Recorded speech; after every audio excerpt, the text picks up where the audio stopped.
हिंदी में यूपीएससी की तैयारी से संबंधित प्रोग्राम्स को देखने के लिए सब्सक्राइब करें study IQ-IAS Hindi.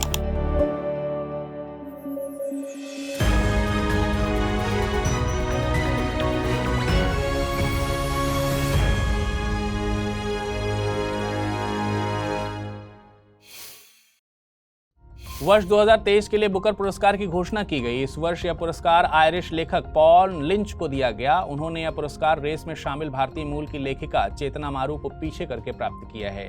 Paul lynch को उपन्यास प्रॉफिट सॉन्ग्स के लिए इस खिताब से नवाजा गया है। बीते दिनों वैज्ञानिकों ने पृथ्वी पर गिरने वाले एक दुर्लभ और अत्यधिक उच्च ऊर्जा वाले कण का पता लगाया है, जिसे अब तक खोजी गई उच्चतम ऊर्जा वाली कॉस्मिक किरणों में से एक माना जाता रहा है। इसका नाम जापान की सूर्य की देवी के नाम पर अमेतेरासु रखा गया है। हालांकि अमेतेरासु की उत्पत्ति वैज्ञानिकों के लिए एक महत्वपूर्ण रहस्य बनी हुई है, क्योंकि इसकी उत्पत्ति ब्रह्मांड के एक ऐसे हिस्से में हुई है जहां कुछ भी नहीं है, अर्थात अंतरिक्ष के खाली क्षेत्र हैं।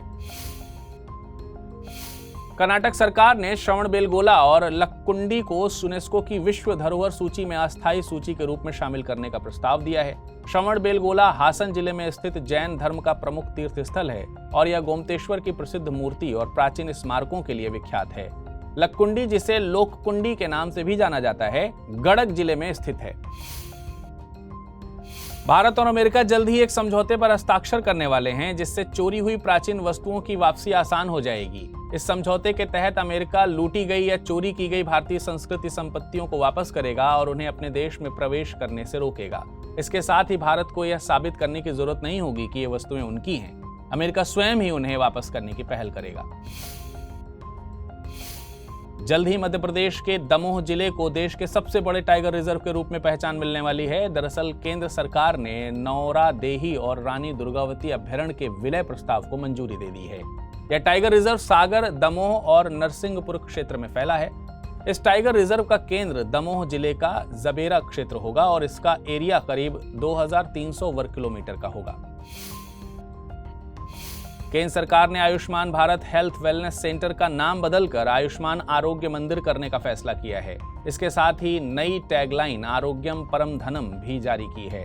आपको बता दें कि भारत सरकार ने 2018 में मौजूदा प्राथमिक स्वास्थ्य केंद्र और उपकेंद्रों को आयुष्मान भारत के आधार स्तंभ के रूप में बदलकर वेलनेस सेंटर बनाने की घोषणा की थी। उत्तरकाशी के निर्माणाधीन सिलक्यारा सुरंग में से 41 श्रमिकों को निकालने के लिए रैट होल माइनिंग पद्धति का प्रयोग किया जा रहा है। रैट होल माइनिंग पद्धति में संकरे गड्ढे खोदे जाते हैं, जिनमें कुछ खनिक कोयला निकालने के लिए इन संकरे गड्ढों में जाते हैं। ये गड्ढे चूहे के बिल के समान दिखते हैं, इसलिए इन्हें रैट होल माइनिंग कहा जाता है। हालांकि यह पद्धति विवादित और गैर कानूनी है। दरअसल यह प्रथा पूर्वोत्तर राज्य मेघालय में कोयले के खनन के लिए काफी प्रचलित थी, जिस पर राष्ट्रीय हरित प्राधिकरण यानी NGT ने पाबंदी लगा दी थी। केरल के कन्नूर में पेरलासेरी मंदिर तालाब को भारत के 75 जल विरासत स्थलों की सूची में शामिल किया गया है। यह तालाब सुब्रमण्यम स्वामी मंदिर का अभिन्न अंग है।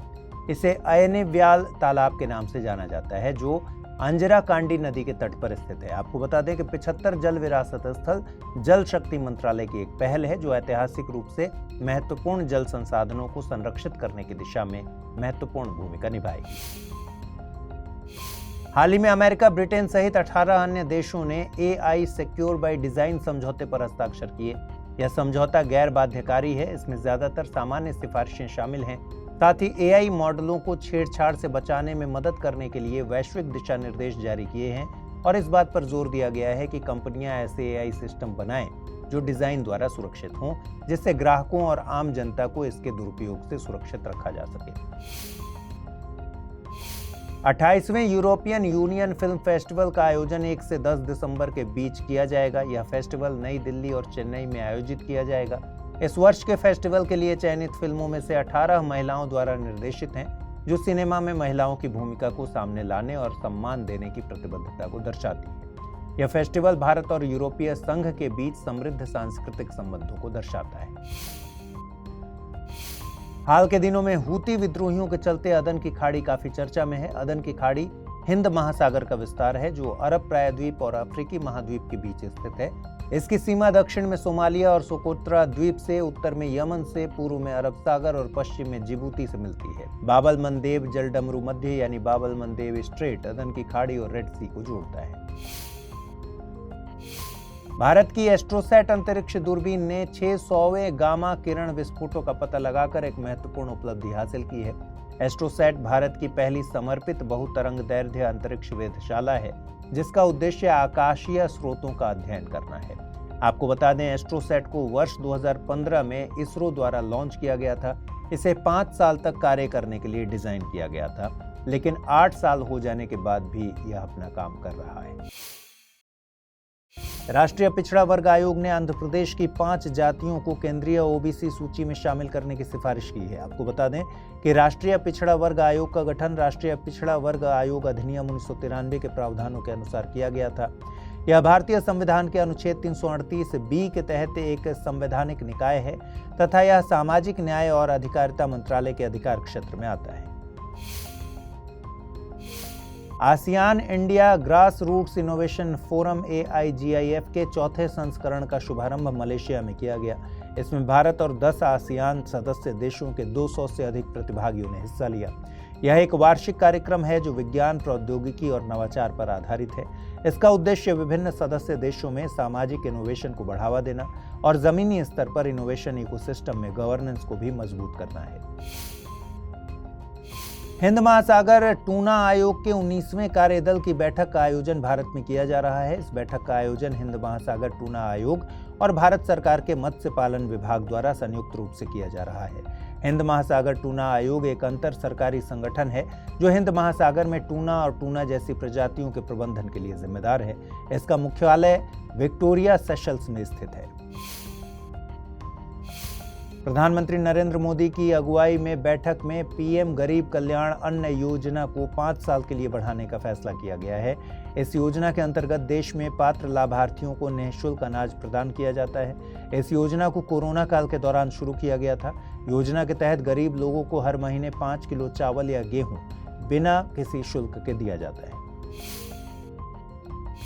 पिछले कुछ समय से दुर्लभ वायुमंडलीय घटनाएं तेजी से बढ़ रही हैं। उन्हीं घटनाओं में से एक है स्टीव फेनोमेनन यानी strong thermal emission velocity enhancement. Steve एक वायुमंडलीय ऑप्टिकल घटना है जो आकाश में बैंगनी और हरे रंग के प्रकाश रिबन के रूप में दिखाई देती है।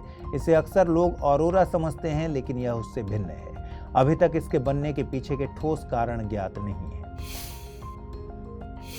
अधिक काम करना सेहत के लिए घातक है और इसके कारण हर साल दुनिया भर में लगभग 30 लाख लोगों की मौत हो जाती है।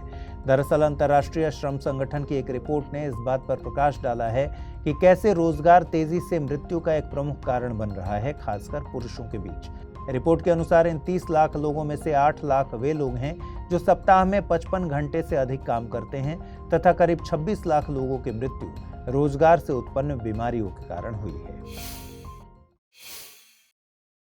लंबे समय से अशांत रहा मणिपुर शांति के लिए एक नए युग की शुरुआत कर रहा है। दरअसल मणिपुर में सक्रिय और सबसे पुराने उग्रवादी गुट UNLF यानी यूनाइटेड नेशनल लिबरेशन फ्रंट ने शांति स्थापित करने की दिशा में कदम बढ़ाया है।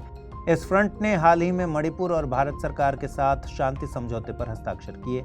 आपको बता दें, UNLF मणिपुर में सबसे पुराना मैतेई विद्रोही समूह है। इसका गठन 24 नवंबर 1964 को भारत से अलग होने की मांग के साथ समरेंद्र सिंह के नेतृत्व में किया गया था। हाल ही में प्रधानमंत्री की अध्यक्षता में केंद्रीय मंत्रिमंडल ने 16वें वित्त आयोग के लिए टर्म ऑफ रेफरेंस को मंजूरी दे दी है। साथ ही आयोग को अपनी सिफारिशें 31 अक्टूबर 2025 तक सौंपनी होंगी। 16वें वित्त आयोग की सिफारिशें 1 अप्रैल 2026 से अगले 5 वर्ष के लिए होंगी। वित्त आयोग का गठन संविधान के अनुच्छेद 280 के तहत राष्ट्रपति द्वारा किया जाता है। यह एक अर्ध न्यायिक एवं सलाहकारी निकाय है। पिछले कुछ समय से संपीड़ित बायोगैस के क्षेत्र में प्रेस मड आकर्षण का केंद्र बनकर उभरा है। इसे हरित ऊर्जा उत्पादन के लिए एक मूल्यवान संसाधन के रूप में स्वीकार किया जा रहा है। प्रेस मड चीनी उद्योग का एक अवशिष्ट बाई प्रोडक्ट है जिसे फिल्टर केक या फिर प्रेस केक के रूप में जानते हैं। पहले इसका उपयोग बहुत सीमित मात्रा में सिर्फ खाद बनाने में किया जाता था। भारत जल्द ही अपना पहला एक्सपोसैट यानी एक्सरे पोलरीमीटर सैटेलाइट लॉन्च करेगा। भारतीय अंतरिक्ष अनुसंधान संगठन यानी इसरो ने इसकी घोषणा की है। यह तीव्र एक्सरे सोर्सेज के अध्ययन के लिए पृथ्वी की निचली कक्षा में पॉलिक्स और एक्सपेक्ट पेलोड को स्थापित करेगा, जिसमें पॉलिक्स खगोलीय स्रोतों से उत्पन्न होने वाली एक्सरे ऊर्जा रेंज को मापेगा और एक्सपेक्ट एक्सरे ऊर्जा की स्पेक्ट्रोस्कोपिक की जानकारी देगा। इस मिशन का जीवन काल कम से कम 5 वर्ष का होगा। अब्दुल्लाही मिरे को संयुक्त राष्ट्र शरणार्थी एजेंसी के प्रतिष्ठित पुरस्कार नानसेन से सम्मानित किया गया है। उन्हें यह पुरस्कार केनिया के शरणार्थी शिविरों में विस्थापित बच्चों को शिक्षित करने के प्रयासों के लिए दिया गया। आपको बता दें कि नानसेन शरणार्थी पुरस्कार UNHCR यानी संयुक्त राष्ट्र शरणार्थी उच्चायुक्त द्वारा प्रतिवर्ष दिया जाने वाला पुरस्कार है। यह पुरस्कार उन व्यक्तियों, समूहों या संगठनों को दिया जाता है जो शरणार्थियों, विस्थापितों या राज्य विहीन लोगों के हित में उत्कृष्ट योगदान दे रहे हों। इस पुरस्कार को 1954 से नॉर्वेजियन वैज्ञानिक फ्रिडजॉफ नानसेन के सम्मान में दिया जा रहा है। भारतीय नौसेना 4 दिसंबर को आयोजित होने वाले नौसेना दिवस का प्रदर्शन इस वर्ष सिंधुदुर्ग किले से करेगी। इस मौके पर भारतीय नौसेना जहाजों और विमानों के जरिए अपने परिचालन कौशल और क्षमताओं का प्रदर्शन करेगी। सिंधुदुर्ग एक ऐतिहासिक महत्व का किला है जो महाराष्ट्र के तट से कुछ दूर अरब सागर में एक टापू पर स्थित है। इस किले का निर्माण छत्रपति शिवाजी महाराज द्वारा कराया गया था। विश्व भर में 1 दिसंबर को एड्स दिवस के रूप में मनाया जाता है। लोगों में HIV एड्स के बारे में जागरूकता फैलाने के लिए इसे मनाया जाता है। पहली बार 1988 में इसे मनाया गया था, जब WHO ने इस दिन को मान्यता दी थी। इस वर्ष इसकी थीम समुदायों को नेतृत्व करने दें रखी गई है। हाल ही में भारत ने संयुक्त राष्ट्र महासभा में एक मसौदा प्रस्ताव के पक्ष में मतदान किया है, जिसमें इजराइल द्वारा गोलन हाइट्स से पीछे नहीं हटने पर गहरी चिंता व्यक्त की गई।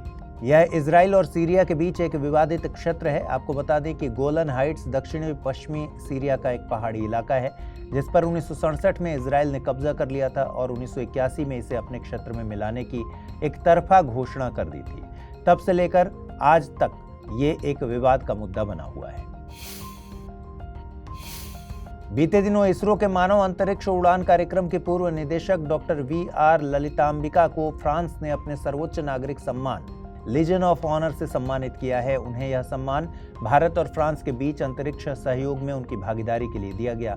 एक रोचक तथ्य के तौर पर आपको बता दें कि लीजन ऑफ ऑनर की शुरुआत नेपोलियन बोनापार्टा द्वारा 1802 में की गई थी। WHO यानी विश्व स्वास्थ्य संगठन ने विश्व मलेरिया रिपोर्ट 2023 प्रकाशित की। इस रिपोर्ट के अनुसार भारत में मलेरिया के मामलों में गिरावट देखी गई है, लेकिन वैश्विक स्तर पर मलेरिया का प्रकोप बढ़ रहा है। भारत में मलेरिया के मामले और उससे होने वाली मौतों में 2021 की तुलना में क्रमशः 30% और 34% की कमी दर्ज की गई। मलेरिया एक पैरासाइटिक रोग है जो मादा एनाफिलीज मच्छर के काटने से फैलता है। इस मच्छर में प्लाज्मोडियम पैरासाइट होता है। यह आपके शरीर में पहुंचकर रेड ब्लड सेल्स को नष्ट करता है। राज्यपाल का पद हमेशा चर्चा में बना रहता है। इसका कारण राज्यपाल की कुलाधिपति के रूप में भूमिका रही है। दरअसल सुप्रीम कोर्ट की एक पीठ ने अपने निर्णय में कहा कि कुलाधिपति के रूप में कार्य करने वाले राज्यपाल मंत्रिपरिषद की सहायता और सलाह के लिए बाध्य नहीं है। आपको बता दें कि राज्यपाल संबंधित राज्य के विश्वविद्यालयों का पदेन कुलाधिपति यानी चांसलर होता है और विश्वविद्यालयों में कुलपति यानी वाइस चांसलर की नियुक्ति करता है। केरल में पहली बार ट्रांसप्लांट गेम्स का आयोजन हो रहा है। यह अंग ट्रांसप्लांट प्राप्तकर्ताओं और दाताओं के लिए एक प्रतिस्पर्धी खेल कार्यक्रम है। इसका उद्देश्य अंग ट्रांसप्लांट की सफलता को प्रदर्शित करना और अंगदान का संदेश फैलाना है। इस दिशा में वैश्विक स्तर पर काम करने वाली संस्था वर्ल्ड ट्रांसप्लांट गेम्स फेडरेशन है। यह यूके में स्थित एक गैर लाभकारी संगठन है। 70 से अधिक देश इसके सदस्य हैं। यह संस्था वर्ल्ड ट्रांसप्लांट गेम्स का आयोजन हर 2 साल में करती है।